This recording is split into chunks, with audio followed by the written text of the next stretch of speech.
ஜெபம் பண்ண கடவோம்.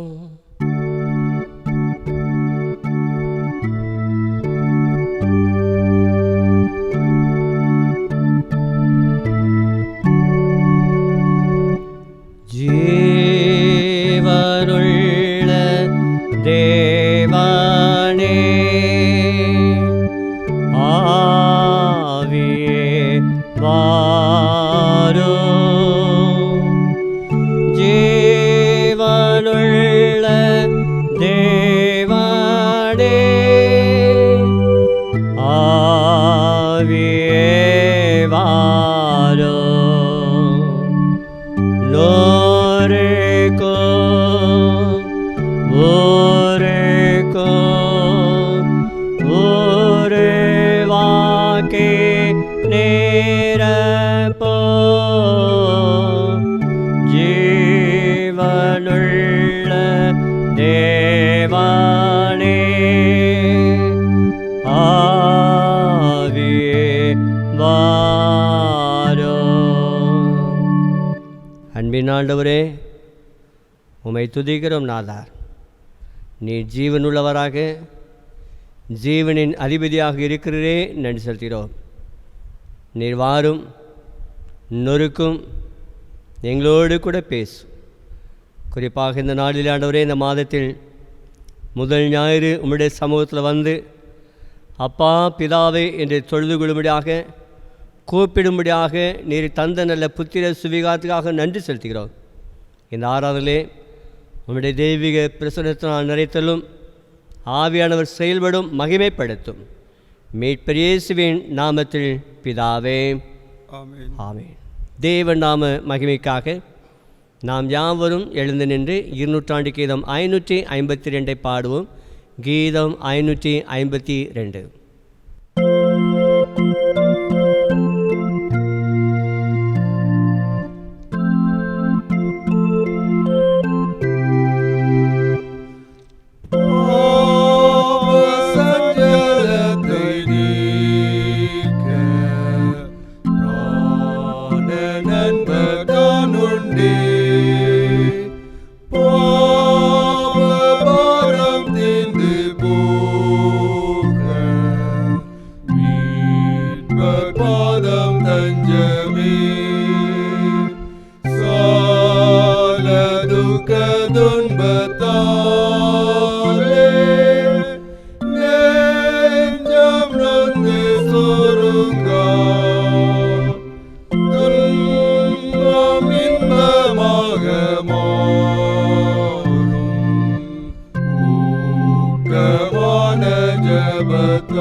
ஜெபம் பண்ண கடவோம்.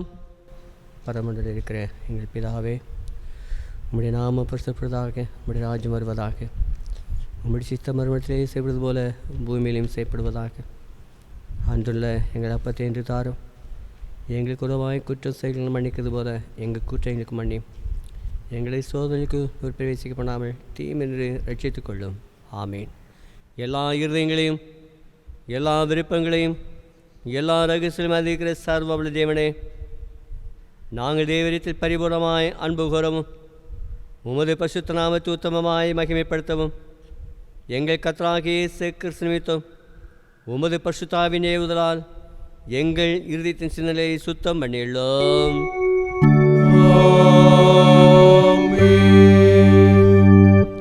தேவன் திருள் சொல்லிய வார்த்தைகளாவன: உன் தேவனாய கர்த்தர் நானே, என்னை ஏந்தி உனக்கு வேறு தேவர்கள் உண்டாயிருக்க வேண்டாம்.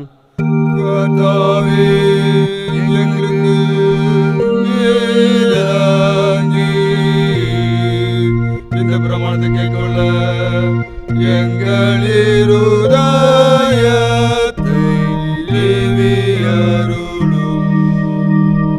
மேலே வானத்திலும் கீழே பூமியிலும் பூமியின் தண்ணீரில் உண்டாக ஒப்பான சோர்வத்தை ஆகிலும் யாதொரு விற்கத்தில் ஆகிலும் நீ உனக்கு உண்டாக்க வேண்டாம். நீ அவைகளை நமஸ்கரிக்கும் சேவிக்கும் வேண்டாம். உன் தேவனாய் கர்த்தராகி நான் எச்சுள்ள தேவனாயிருந்து என்னை பயக்கிரளை குறித்து பிதாக்களுடைய பாவங்களை பிள்ளை 3ஆம் நான்காம் தலைமுறை விசாரிக்க இருக்கிறேன். என்னிடத்தில் அன்பு கூர்ந்து என் கற்பனை கைக்குழுக்கோ 1000 தலைமுறை விட்டும் இறக்கும் செய்தோராயிருக்கிறேன்.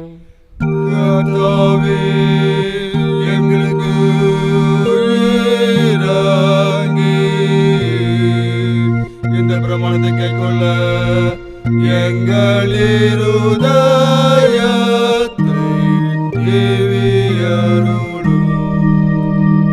உன் தேவனாய கர்த்தருடைய நாமத்தை வேணிலே வழங்காதிருப்பாயாக.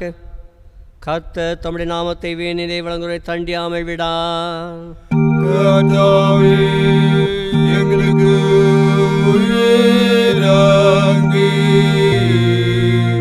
இந்த பிரமாணத்தை கைக்கொள்ள எங்கள்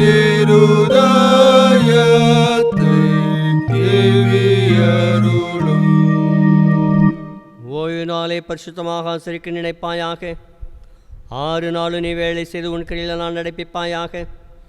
7ஆம் நாளும் உன் தேவனாய கர்த்தருடைய ஓய்வு நாள். அதிலே நீ ஆனாலும் உன் குமாரனானாலும் உன் குமாரத்தி ஆனாலும் உன் வேலைக்காரனானாலும் உன் வேலைக்காரியானாலும் உன் மிருக ஜீவங்களில் ஆனாலும் உன் வாசலில் இருக்கிற அந்நியனானாலும் யாதொரு வேலை செய்ய வேண்டாம். கர்த்தர் 6 நாளைக்குள்ளே வானத்தையும் பூமியை சவுத்தத்தில் அவசியம் உண்டாக்கி 7ஆம் நாளிலே ஓய்ந்திருந்தார். ஆகையால் கர்த்தர் 7ஆம் நாளை ஆசீர்வதித்து அதை பரிசுத்தமாக்கினார். எங்களுக்கு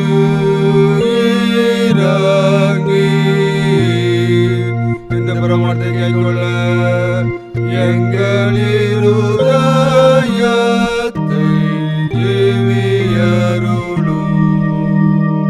உன் தேவனாய கர்த்தர் உனக்கு கொடுக்கிற தேசத்திலே உன் நாட்கள் நீடித்திருப்பதற்கு உன் தகப்பனையும் உன் தாயையும் கனமணுவாயாக. எங்களுக்கு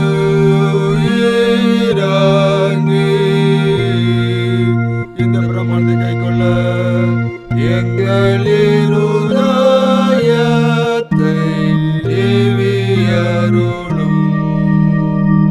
கொலை செய்யாதிருப்பாயாக. எங்களுக்கு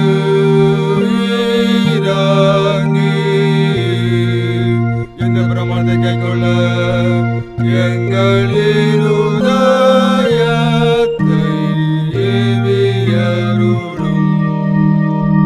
விபச்சாரம் செய்யாதிருப்பாயாக.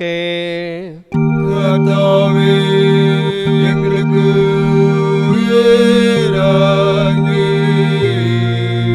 இந்த பிரமாணத்தை கைக்கொள்ள எங்கள்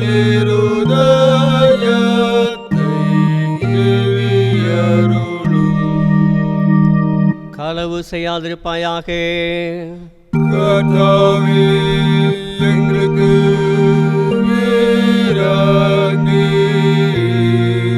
இந்த பிரமாணத்தை கைக்கொள்ள எங்கள் இருதயத்தை ஏவியருளும். பிறனுக்கு விரோதமாக பொய் சாட்சி சொல்லாதிருப்பாயாக. கர்த்தாவே, எங்களுக்கு இறங்கி இந்த பிரமாணத்தை கைக்கொள்ள எங்கள் இருதயத்தை ஏவியருளும். பிறனுடைய வீட்டை, மனைவியை, வேலைக்காரன் வேலைக்காரிகள் பின்னும் பிறனுக்குள்ள யாதொன்றையும் இச்சியாதிருப்பாயாக. கர்த்தாவே, எங்களுக்கு இறங்கி இந்த பிரமாணங்கள் எல்லாவற்றையும் எங்களில் தின்பத்தில வேண்டுமென்று வேண்டிக் கொள்ளுகிறோம்.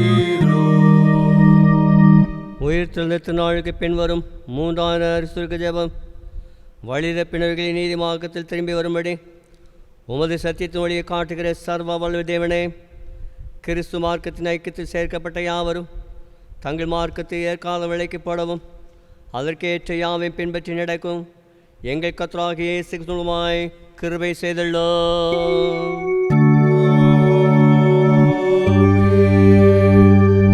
சபையார் உட்காருங்கள். நிருப வாக்கியம் வாசிக்க கேட்போம். நிருப வாக்கியத்திற்கு பதிலாக தெரிந்து கொள்ளப்பட்ட வேத பகுதி ராஜாக்களின் 2ஆம் புஸ்தகம் 4ஆம் அதிகாரம் 1ஆம் வசனம் முதல் 7ஆம் வசனம் முடிய. 2 ராஜாக்கள் 4ஆம் அதிகாரம் 1ஆம் வசனம் முதல்.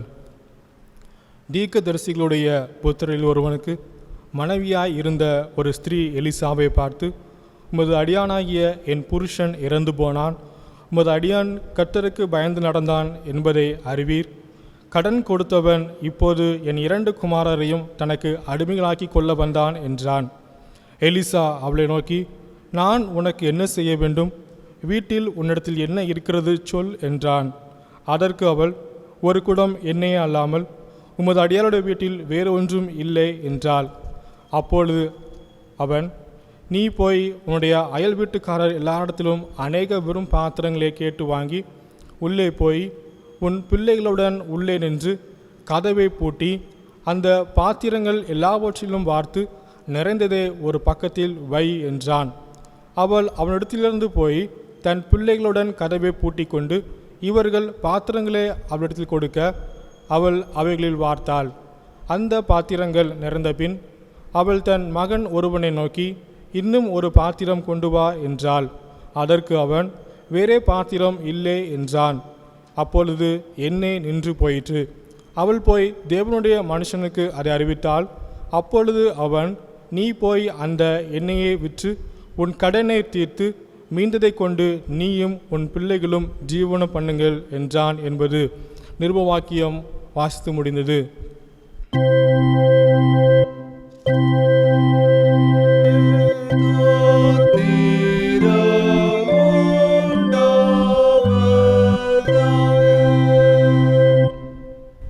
பரிசுத்த சுவிசேஷ வாக்கியம் பரிசுத்த மத்தேயு எழுதின சுவிசேஷம் 18ஆம் அதிகாரம் 23ஆம் வசனம் முதல்.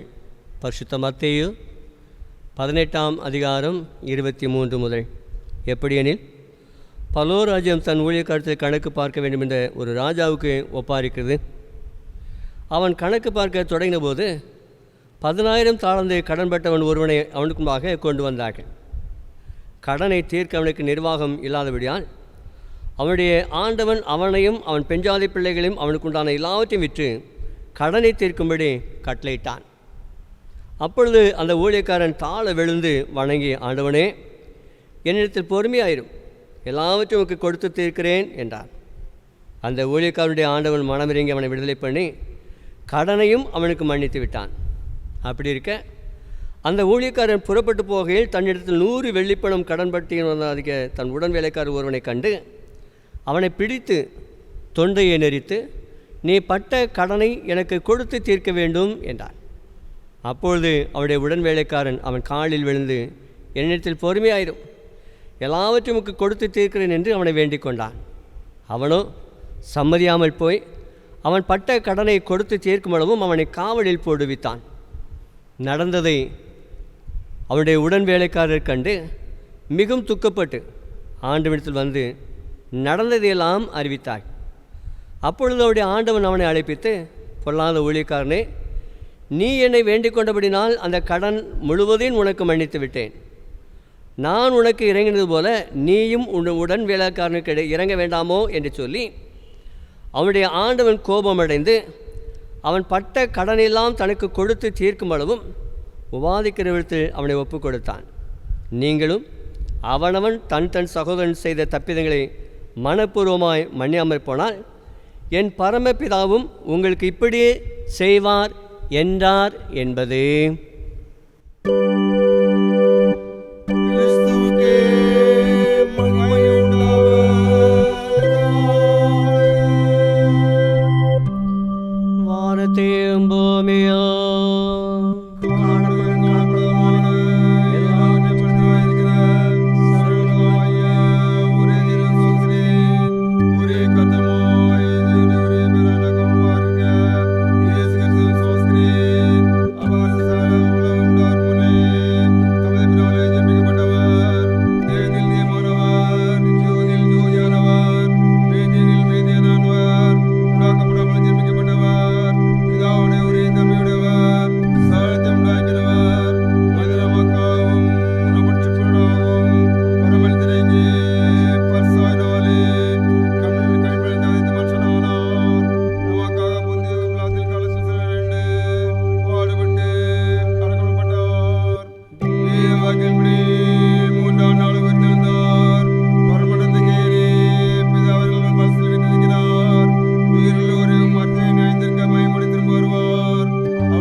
சபையார் உட்காருங்கள்.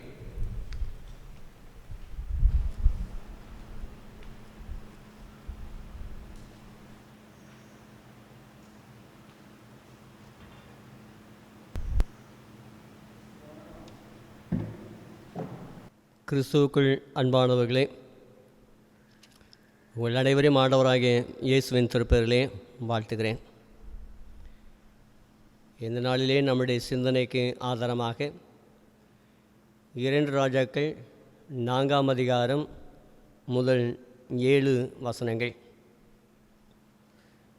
அதிலே 2வது வசனத்திலே எலிசா அவளை நோக்கி, நான் உனக்கு என்ன செய்ய வேண்டும்? வீட்டில் உன்னிடத்தில் என்ன இருக்கிறது சொல் என்றார். தம் கிருபை பெரிதல்லோ, என் ஜீவனிலும் அதே. தம் கிருபை பெரிதல்லோ, என் ஜீவனிலும் இதோ. இம்மட்டும் காத்ததுவே இன்னும் தேவை கிருபை தாருமே. இன்னும் தேவை கிருபை தாருமே. இன்னும் தேவை கிருபை தாருமே. தாழ்மையுள்ளவரிடம் தங்கிடுதே கிருபை. தாழ்மையுள்ளவரிடம் தங்கிடுதே கிருபை. வாழ்நாளெல்லாம் அது போதுமே, சோகமோடல் தம்பலமோடல் சேவை செய்ய கிருபை தாருமே. சேவை செய்ய கிருபை தாருமே. சேவை செய்ய கிருபை தாருமே. தம் கிருபை பெரிதல்லோ என் ஜீவனிலும் அதே இம்மட்டும் காத்ததுவே.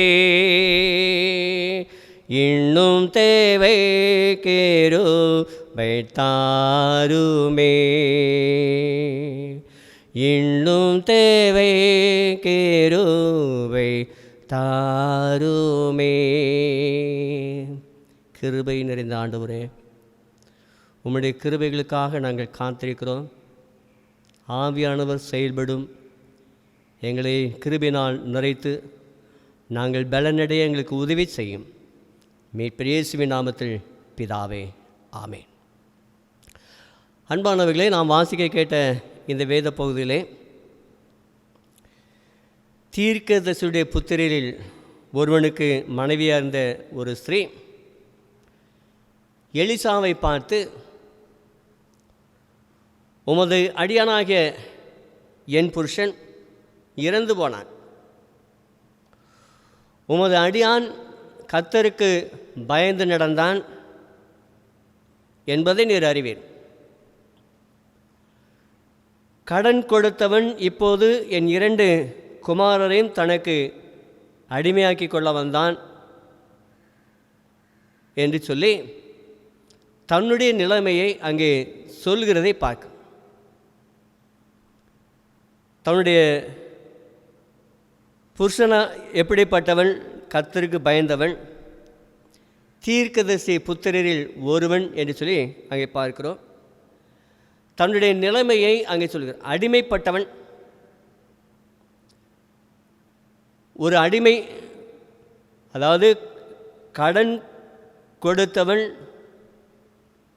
கடன் வாங்கினவனை அடிமையாக்கி கொள்வது வழக்கம்.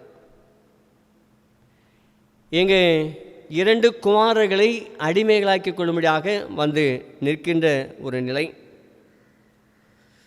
நீதிமொழி 22ஆம் அதிகாரம் 7 பார்க்கும்போது, கடன் வாங்கினவன் கடன் கொடுத்தவனுக்கு அடிமை. இந்த நிலையிலே எலிசாவை தேடி வருகிறாள். எலிசா அவளை நோக்கி, நான் உனக்கு என்ன செய்ய வேண்டும், உன்னிடத்தில் என்ன இருக்கிறது என்று சொல்லி கேட்கிறார். அதற்கு அவள், ஒரு குடம் எண்ணெய் அல்லாமல் உமது அடியாளுடைய வீட்டில் வேறு எதுவுமில்லை, வேறொன்றும் இல்லை என்று சொல்கின்றதை பார்க்க, இல்லாத நிலை, தன்னிடத்தில் ஒன்றுமே இல்லை என்று கதறுகின்ற ஒரு நிலை, நெருக்கமான சூழல், பதட்டமான ஒரு நிலை, சமுதாயத்தில் வாழ முடியாத ஒரு நிலை. இந்த வாழ முடியாத ஒரு நிலையிலே இங்கே தீர்க்கதரிசியை நாடி வந்து அங்கே கேட்கின்றதையே பார்க்க, நான் வாசிக்க கேட்ட புதிய ஏற்பாட்டிலே பார்க்கும்போது மத்தேயு 18ஆம் அதிகாரத்திலே ஒரு ராஜா கணக்கு பார்க்க தொடங்குகிறான். அவன் கணக்கு பார்க்க தொடங்கின போது 16,000 தாளந்து கடன்பட்டவன் ஒருவனை அவனுக்கு முன்பாக வந்து நிறுத்துகின்றார்கள், கொண்டு வந்தார்கள். கடனை தீர்க்க அவனுக்கு நிர்வாகம் இல்லாதபடியால் அவனுடைய ஆண்டவன் அவனையும் அவன் பெஞ்சாதி பிள்ளைகளையும் அவனுக்கு உண்டானவைகளை விற்று கடனை தீர்க்கும்படியாக கட்டளையிடுகிறான். அப்போது அந்த ஊழியக்காரன் தாழ விழுந்து வணங்கி, ஆண்டவனே, என்னிடத்தில் பொறுமையாயிரும், எல்லாவற்றையும் உமக்கு கொடுத்து தீர்க்கிறேன் என்று சொல்லி அங்கே தாழ விழுந்து பணிந்து கொள்கிறதை பார்க்கிறோம். அவருடைய எஜமான், அவருடைய ஆண்டவன் மனதிறங்கி அவனை விடுதலை பண்ணி அவனை மன்னித்து விட்டான் என்று சொல்லி பார்க்க, இங்கே அந்த ஸ்ரீ கடன் பிரச்சனையால் இருக்கிறாள், ஒன்றும் இல்லாத நிலையிலே காணப்படுகிறாள். தேவ மனுஷனை தேடி வருகிறாள். தேடி வந்த பொழுது அந்த எலிசா சொல்லுகிறான் பாருங்கள், நீ போய் உன்னுடைய அயல் வீட்டுக்காரர் எல்லா இடத்திலும் அநேக வெறும் பாத்திரங்களை கேட்டு வாங்கி உள்ளே போய் உன் பிள்ளைகளுடைய உள்ளே நின்று கதவை பூட்டி அந்த பாத்திரங்கள் எல்லாவற்றிலும் வார்த்து நிறைந்ததை ஒரு பக்கத்தில் வை என்றான். அவள் அவளிடத்தில் போய் தன் பிள்ளைகளுடைய கதவை பூட்டி கொண்டு இவர்கள் பாத்திரங்களை அவளிடத்தில் கொடுக்க அவள் அவைகளில் நினைச்சுகிறார் வார்த்தாள். அந்த பாத்திரங்கள் நிறைந்த பெண் அவள் தன் மகனை ஒருவனை அழைத்து, இன்னும் ஒரு பாத்திரம் வாங்கி வா, இன்னும் ஒரு பாத்திரம் கொண்டு வா என்று சொல்லி அங்கே அனுப்புகிறான். அவன் சென்று வருகிறான். வேறே பாத்திரம் இல்லை என்றால் அப்பொழுது எண்ணெய் நின்று போயிற்று. அவள் போய் தேவனுடைய மனுஷனுக்கு அதை அறிவித்தாள். அப்பொழுது அவன், நீ போய் அந்த எண்ணெயை விற்று உன் கடனை தீர்த்து மீந்ததை கொண்டு நீயும் உன் பிள்ளைகளும் ஜீவனம் பண்ணுங்கள். இந்த எலிசாவுடைய வார்த்தைகளை கேட்டு செய்தது போல இன்றைக்கு நீங்களும் நானும் தேவ வார்த்தைகளுக்கு கீழ்ப்படிவது அவசியம். முதலாவதாக இந்த தீர்க்கதரிசியுடைய புத்திரருடைய குடும்பத்தை குறித்து பார்க்கும்போது அவன் கர்த்தருக்கு பயந்து நடந்தான். தேவனுடைய பிள்ளைகள் தேவனுக்கு பயந்து நடக்க வேண்டும். தேவனுடைய பிள்ளைகளாகிய நீங்களும் நானும் ஆண்டோருக்கு பயந்து நடக்கும்போது நாம் ஆசீர்வாதத்தை பெற்றுக்கொள்கிறோம். சங்கீதக்காரருடைய அனுபவம் அதான். கர்த்தருக்கு பயப்படுகிற பெரியோரையும் சிறியோரையும் கர்த்தர் நேசிக்கிறார், ஆசீர்வதிக்கிறார். எந்த மனிதன் ஆண்டோருக்கு பயந்து நடக்கின்றானோ, ஆண்டோரை பின்பற்றுகின்றானோ, ஆண்டோருடைய வார்த்தைக்கு செவி கொடுக்கின்றானோ அவன் ஆசீர்வாதத்தை பெற்றுக்கொள்கிறான். கர்த்தருக்கு பயப்படுதல் என்றால் என்ன? வேதத்திலே பார்க்கும்போது தீமை விட்டு விலகுவதே கர்த்தருக்கு பயப்படுகின்ற பயம். யோசேப்பு ஆதியாகமம் 42ஆம் அதிகாரம் 18 சொல்லும் பொழுது, நான் தேவனுக்கு பயப்படுகிறவன். அவனுடைய சகோதரன் முன்பாக நிற்கிறான். அவனுடைய சகோதரர் யோசேப்புக்கு பயப்படுகிறார்கள். அவன் சொன்னான், நீ ஒரே ஒரு அந்த சகோதரனை அழைத்து வாருங்கள், நீங்கள் நிஜஸ்வரானால் உங்கள் வீட்டிலே உள்ள அந்த பையனை அழைத்து வாருங்கள் என்று சொல்லி அனுப்புகிறார். அவர்கள் முன்பதாக தன்னை அறிமுகப்படுத்தும் போது யோசேப்பு சொல்லுகிறான், நான் தேவனுக்கு பயப்படுகிறவன், உங்களைப் போல அல்ல என்று அங்கே சொல்லாமல் சொல்கிறது பார்க்க. அதே போல் ஆதியாகமம் 26ஆம் அதிகாரத்திலே 12ஆம் 13ஆவது வசனம் பார்க்கும்போது ஈசாக்கு தேவனுக்கு பயந்த ஒரு மனிதன், ஜெபிக்கின்ற ஒரு மனிதன், தியானம் செய்கின்ற ஒரு மனிதன். இந்த ஈசாக்கு விதை விதைத்தான், கர்த்தர் செய்தார் 100 மடங்கு பலனை கொடுத்தான் சொல்லிப்பார். அவன் விருத்தி அடைந்தான். காரணம், தேவனுக்கு பயந்ததினாலே கர்த்தருக்கு பயப்படுகிற தன்மை, கர்த்தருக்கு பயப்படுகிற நல்ல குணம் அவரிடத்தில் காணப்பட்டதினாலே அவன் விதை விதைத்தான். கர்த்தர் என்ன செய்தார்? 100 மடங்கு பலனை கொடுத்தார், ஆசீர்வாதத்தை கொடுத்தார்.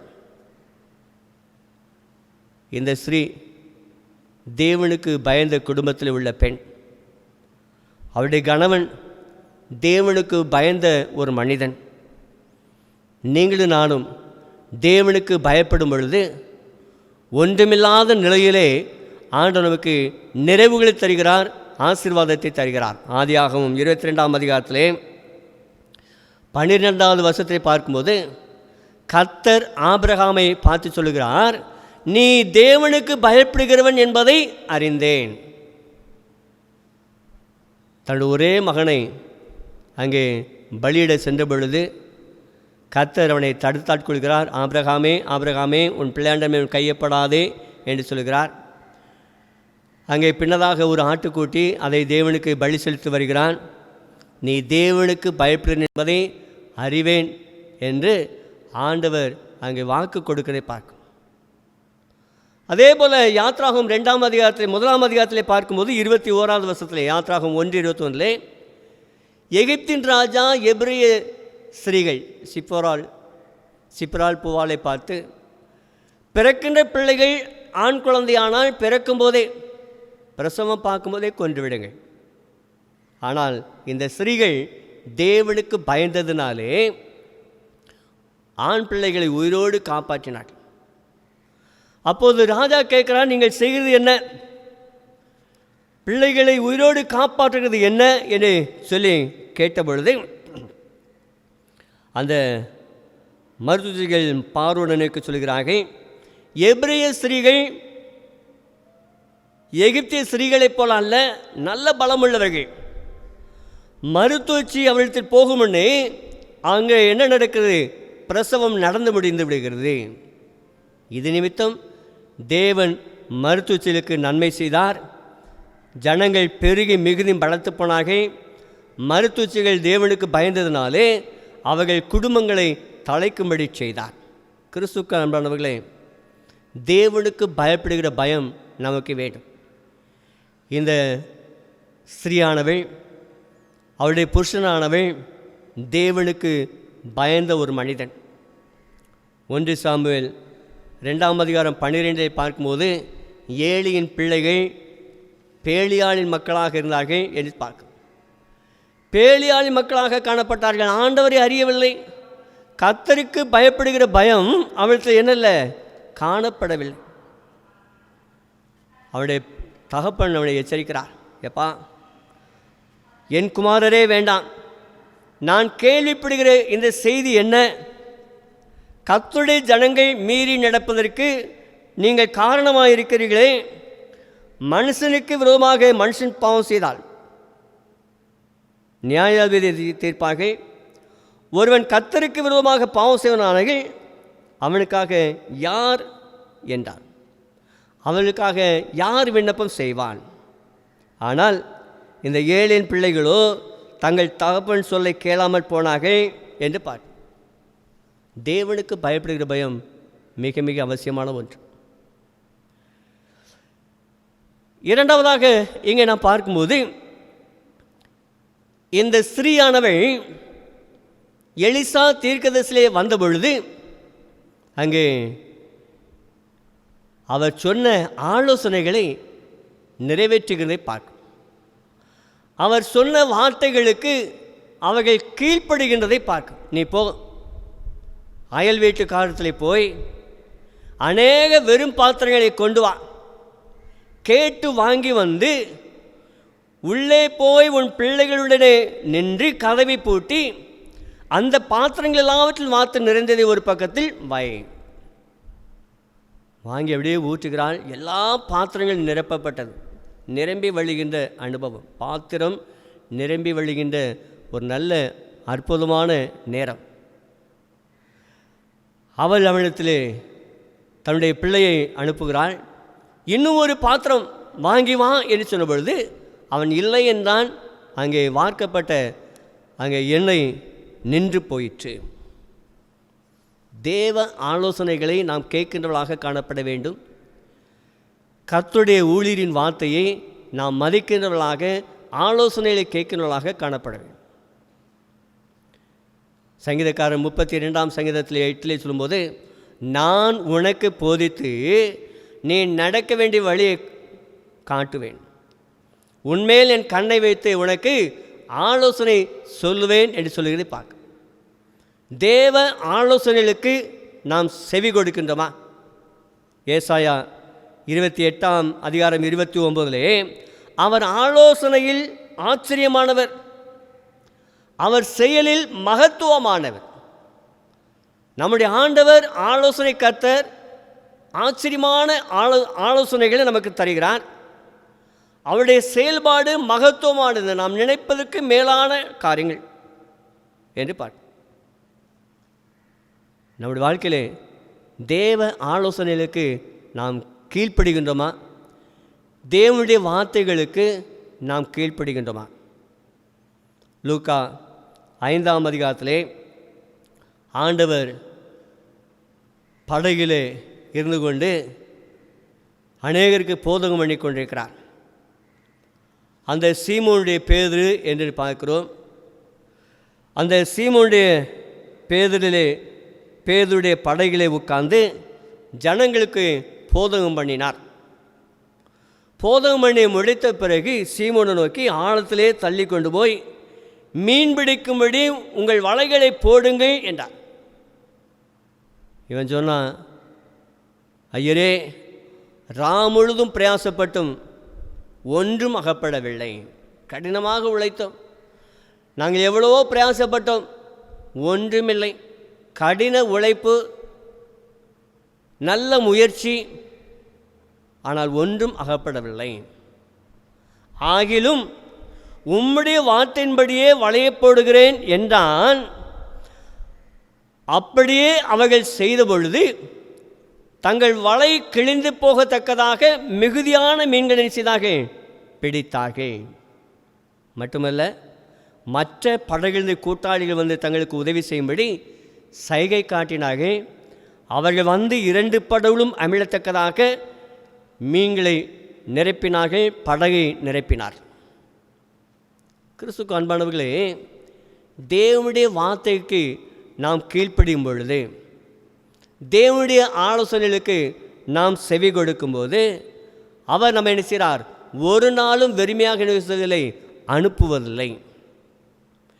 இங்கே முழுவதும் பிரயாசப்பட்டார்கள் சீடர்கள், ஒன்றும் அகப்படவில்லை. ஆனால் ஆண்டவர் சொன்ன வாக்கின்படி ஆழத்திலே போட்டார்கள், மிகுதியான மீன்களை செய்தார்கள், பிடித்தார்கள். இன்னொரு சம்பவத்தை பார்க்கிறோம். யோவான் எழுதின சுவிசேஷம் 21ஆம் அதிகாரத்திலே ஆண்டவர் தம்முடைய சீடர்களுக்கு தம்மை உயிர்த்தெழுந்தவராக வெளிப்படுத்துகிறார். சீடர்களோடு கூட அங்கே கூடியிருக்கும்போது, அங்கே விடியற்காலமான வேளைகளிலே இயேசு கரையிலே நிற்கிறார். அவர்களை சீசர்கள் அறியாதிருந்தார்கள். இயேசு சீடர்களோடு கூட இருக்கிறார். இவர்தான் இயேசு உயிர்த்தெழுந்தவர் என்பதை அறியாதிருந்தார்கள். இயேசு அவளிடத்திலே போய், பிள்ளைகளே, புசிக்கிறதுக்கு ஏதாவது உங்களுக்கு உண்டா என்றார். அதற்கு அவர்கள் ஒன்றும் இல்லை என்றார். முந்தின வசனத்தை பார்க்கும்போது யோவான் 21ஆம் அதிகாரம் 3வது வசனத்திலே, அந்த ராத்திரியிலே அவர்கள் ஒன்றும் பிடிக்கவில்லை. அப்போதான் இயேசு சொல்கிறார் 6வது வசனத்தில், நீங்கள் படவுக்கு வலதுபுறமாக வலையை போடுங்கள், அப்பொழுது உங்களுக்கு அகப்படும். அப்படியே அவர்கள் போட்டு திரளான மீன்கள் அகப்பட்டதினாலே அதை என்ன செய்தார்கள்? இழுக்க மாட்டாதிருந்தார். அவரால் கொண்டு வர முடியாத அளவுக்கு ஆண்டவர் செய்தார், ஆசீர்வாதத்தை கொடுத்தினார். கிறிஸ்துவுக்கு அன்பானவர்களே, தேவ ஆலோசனைகளை நாம் கேட்கும்போது அது நமக்கு ஆசீர்வாதம். தேவ வார்த்தைக்கு நாம் கீழ்ப்படும் போது அது நம்முடைய வாழ்க்கையை தரத்தை என்ன செய்கிறது?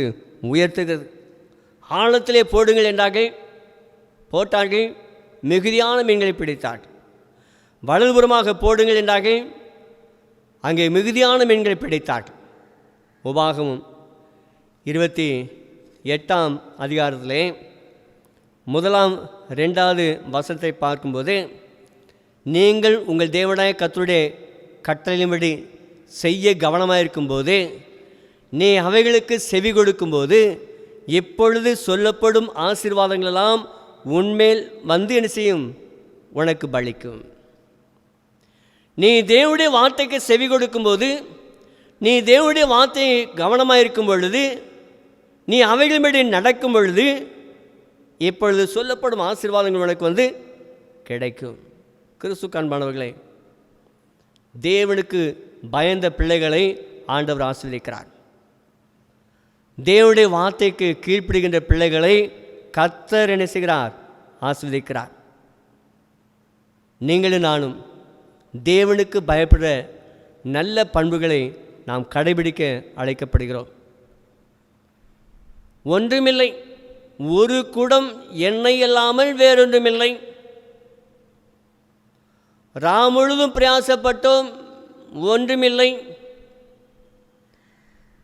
நாங்கள் முழுதும் பிரயாசப்பட்டு எந்த மீனும் அகப்படவில்லை.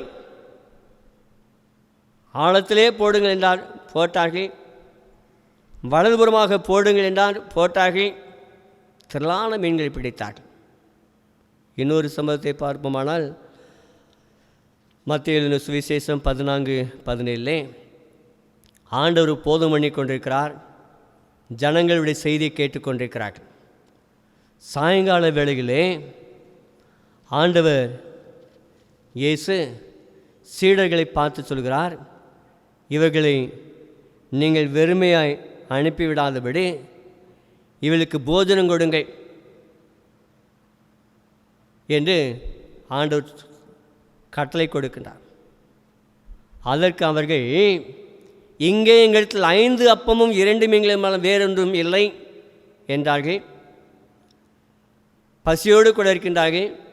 5 அப்பம் 2 மீன் தான்.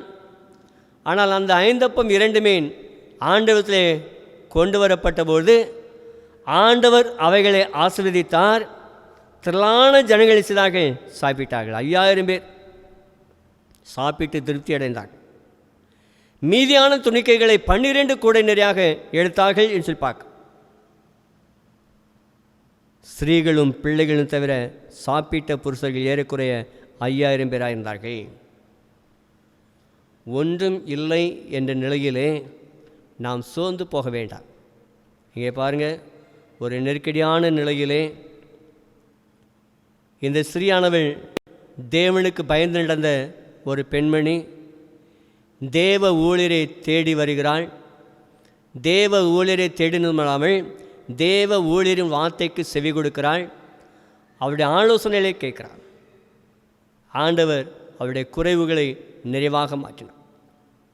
மத்தேயு 6ஆம் அதிகாரத்திலே 6வது வசனத்தை பார்க்கும்போது, நீயோ ஜெபம் பண்ணும்போது உன் அறை வீட்டுக்குள் பிரவேசித்து உன் கதவை பூட்டி அந்தரங்கத்தில் இருக்கிற உன் பிதாவை நோக்கி ஜெபம் பண்ணு. அப்பொழுது அந்தரங்கத்தில் பார்க்கிற உன் பிதா வெளிரங்கம் உனக்கு பலனளிப்பார். ஆலயத்துக்கு போக முடியலையே, வெளியே செல்ல முடியவில்லையே என்று கலங்கி கொண்டிருக்கின்ற பிள்ளைகளாகிய நீங்களும் நானும் இருக்கின்ற நிலையிலே நம்முடைய பிள்ளைகளோடு கூட சேர்ந்து ஜெபிக்கும் பொழுது அறைக்கதவை பூட்டி அறை வீட்டுக்குள் பிரவேசித்து அந்தரங்கத்தில் பார்க்கிற பிதாவை நோக்கி நாம் ஜெபிக்கும் பொழுது ஆண்டவர் நம்முடைய ஜெபத்துக்கு நிச்சயமாக பதிலளிப்பார். நம்முடைய ஜெபத்தை ஆண்டவர் செய்கிறார், கேட்கின்றார். இப்போதைய சூழல் ஒரு நெருக்கமான சூழல். நாம் நெருக்கத்தில் இருக்கிறோம். இக்கட்டுகள் நம்மை சூழ்ந்திருக்கிறது. வியாதிகள் நம்மை சூழ்ந்திருக்கின்றது. தனிமையிலே உட்கார்ந்து நாம் ஜெபிக்கும்படியாக ஆண்டவர் நல்ல வாய்ப்பை தந்திருக்கிறார்.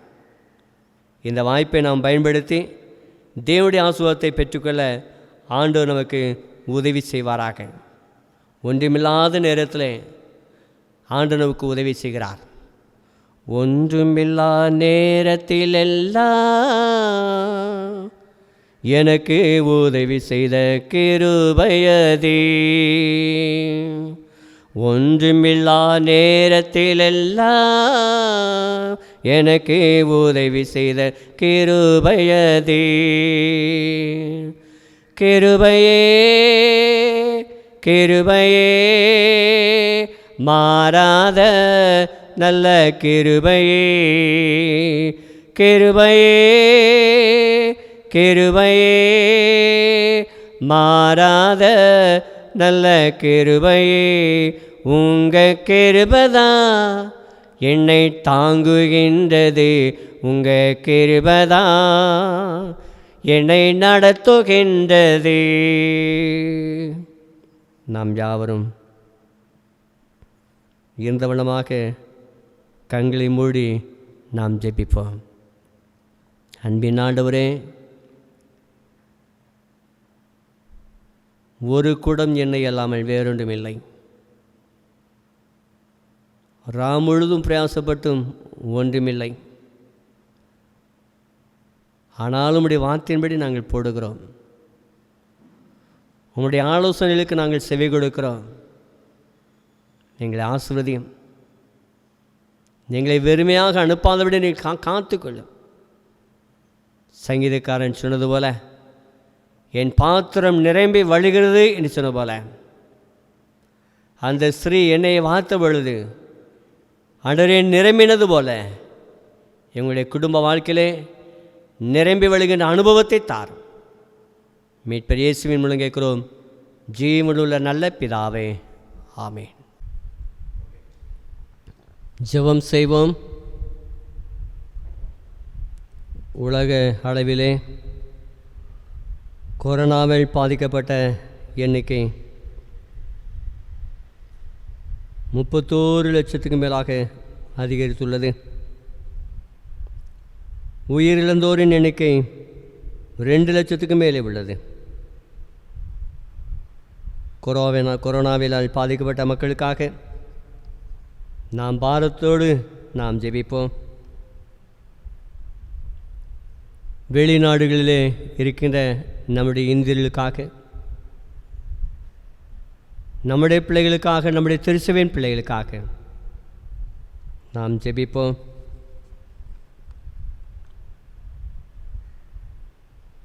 இந்திய தேசத்திலே செயல்படுகின்ற மருத்துவ ஆராய்ச்சி கழகத்தில் பணிபுரியும் அதிகாரிகள் ஞானத்தோடு செயல்பட தேவன் உதவி செய்யும்படியாக நாம் ஜெபிப்போம். இந்திய தேசத்திற்காக, மருத்துவ ஆராய்ச்சி கழகத்திற்காக, மருத்துவர்களுக்காக.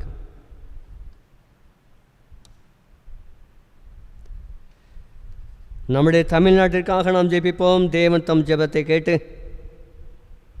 இந்தியாவில் கொரோனாவில் பாதிக்கப்பட்டு குணமடைந்தவர்களின் எண்ணிக்கை 23.3% அதிகரித்துள்ளது. இதுவரையிலும் 7000க்கு மேல் சுகம் பெற்றிருக்கிறார்கள். சுகம் கொடுத்த தேவனுக்கு நாம் நன்றி செலுத்துவோம்.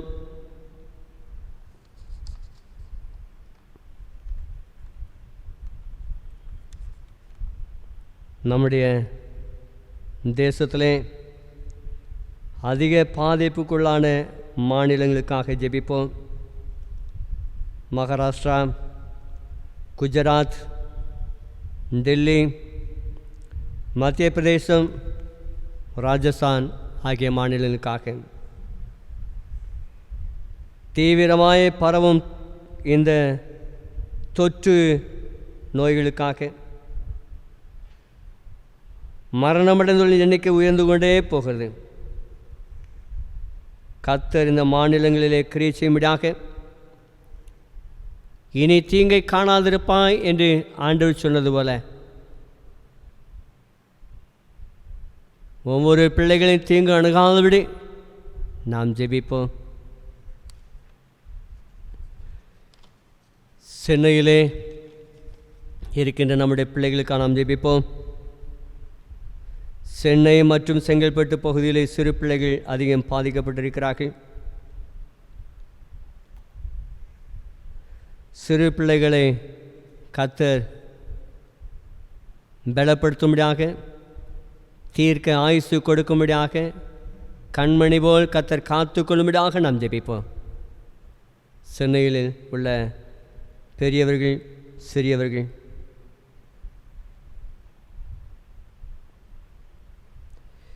இந்த கொடிய வியாதியிலே சிகிச்சை பெற்று வருகின்ற பிள்ளைகளுக்காக நாம் ஜெபிப்போம். தனிமைப்படுத்தப்பட்ட பிள்ளைகளுக்காக, நானே உன் பரிகாரிய கர்த்தர் என்று சொன்ன தேவன் பிள்ளைகளுக்கு பரிகாரம் வழங்கும்படியாக நாம் ஜெபிப்போம். மருத்துவ ஊழியர்கள், மருத்துவர்கள், மருத்துவ உதவியாளர்கள், செவிலியர்கள், சுகாதார பணியாளர்கள், காவல்துறையினர், இவர்களுக்காக நாம் ஜெபிப்போம். தற்காலத்திலே குடும்பங்களிலே குடும்ப உறுப்பினரிடையே அன்பு ஐக்கியம் குறைந்து வருகிறது. இதற்கு முக்கியமான காரியம் அலைபேசி. இந்த அடிமைத்தனத்திலிருந்து விடுவிக்கப்பட, குடும்பங்களில் ஐக்கியம் செழித்து வளர நாம் ஜெபிப்போம். குறிப்பாக பிள்ளைகள் மொபைலிலே அதிக நேரம் செலவு செய்யாதபடி, கண் பாதிக்கப்படாதபடி, மன அளவிலே பாதிக்கப்படாதபடி, மன அழுத்தத்தினால் நிரப்பப்படாதபடி நாம் ஜெபிப்போம். சிறு சிறு தொழிற்சாலைகள், சிறு குறு தொழிற்சாலைகள் மூடப்பட்டிருப்பதனாலே வேலை பார்த்த தொழிலாளர்கள் ஊதியமில்லாதபடி மிகுந்த வேதனையோடு கூட இருக்கின்றதை நாம் அறிகிறோம். வேலை வாய்ப்பின்றி, வருமானமின்றி இருக்கின்ற தொழிலாளர்களை கர்த்தர் கரம்பிடித்து வழி நடத்தும்படியாக அன்பின் ஆண்டவரே, இந்த நாளிலே கர்த்தாவே, உம்முடைய சமூகத்தில் வைத்த அனைத்து குறிப்புகளுக்காக நாங்கள் நன்றி செலுத்துகிறோம். எங்கள் ஜெபத்தை கேட்கிறவராக இருக்கிறீர். உம்முடைய சமூகத்தில் வந்து அப்பா பிதாவை கூப்பிட்டு தந்த நல்ல புத்திர சுவிகாரத்துக்காக நன்றி செலுத்துகிறோம். நாங்கள் கேட்கும் பொழுது நீர் எங்களுக்கு பதில் செய்கின்றவராக, பதில் தருகின்றவராக இருக்கிறீர். உம்மை துதிக்கிறோம் நாதா. குடும்பங்களை உம்முடைய கருத்துலாக தருகிறோம். வேதனையோடு கூட இருக்கின்ற பிள்ளைகளுக்காக ஜெபிக்கிறோம். நெருக்கத்தோடு கூட இருக்கின்ற பிள்ளைகளுக்காக ஜெபிக்கிறோம். கடந்த மாதம் முழுவதும் பாதுகாத்தீர். இந்த மாதத்தை நீர்களுக்கு ஆசீர்வதித்து தாரும். கையின் பிரயாசத்தை நீர் ஆசீர்வதியும். மீதியான துணிக்கு எடுக்க நீர் உதவி செய்யும்படியாக ஜெபிக்கிறோம். கடின உழைப்பு, நல்ல முயற்சி எது இருந்தாலும் ஆண்டவரே, உன்னுடைய தெய்வீக வார்த்தைக்கு கீழ்ப்படும்போது நாங்கள் ஆஸ்வதிக்கப்படுகிறோம் என்பதை அறிந்து கூட உதவி செய்து நன்றி செலுத்துகிறோம். ஒன்றுமில்லாத நிலையிலே நீர் எங்களுக்கு உதவி செய்கிறீர். எங்களை போஷித்து வழி நடத்துகிறீர். எங்களை பராமரித்து வருகிறீர். உம்மை துதிக்கிறோம். எங்களுடைய குடும்பங்களை நம்முடைய சமூகத்தில் தருகிறோம். ஒவ்வொரு குடும்பத்திலும் சமாதானம் நிறைவேற கிருபைத்தார். நோய் நொடி ஒன்றுமில்லாதபடி காத்துக்கொள்ளும். உம்முடைய பிள்ளைகளை ஆற்றுப்படுத்தும். உம்முடைய பிள்ளைகளை தைரியப்படுத்தும். உம்முடைய பிள்ளைகளை பலப்படுத்தும் ஆண்டவரே. எல்லாவற்றையும் எங்களுக்காக மரித்து உயிர்த்தெழுந்த அருமைநாதர் இயேசுவின் மூலம் கேட்கிறோம், ஜீவனுள்ள நல்ல பிதாவே.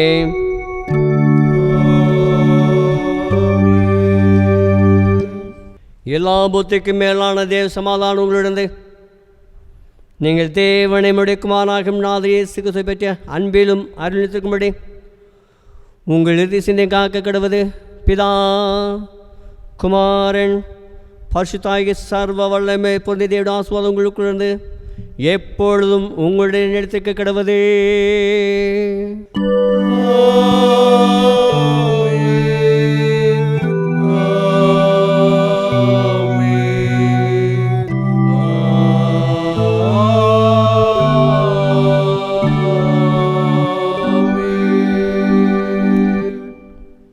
நிறைவு கீதமாக 200 கீதம் 40, கீதம் 40.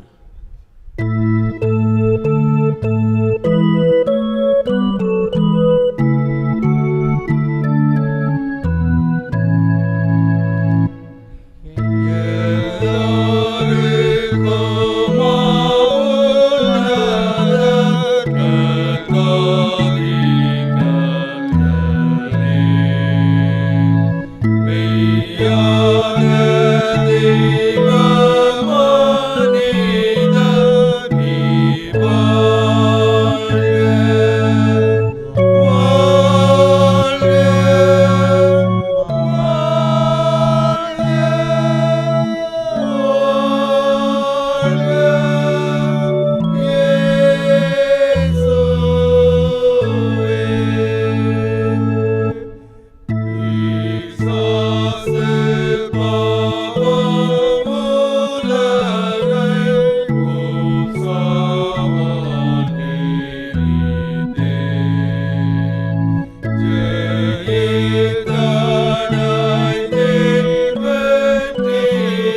உங்களோடு இருப்பாராக. அவர் உங்களோடு இருப்பாராக. தேவ சமாதானத்துடன் சென்று வாருங்கள். கர்த்தர் நாமத்தினாலே ஆமென். சோத்திரம்.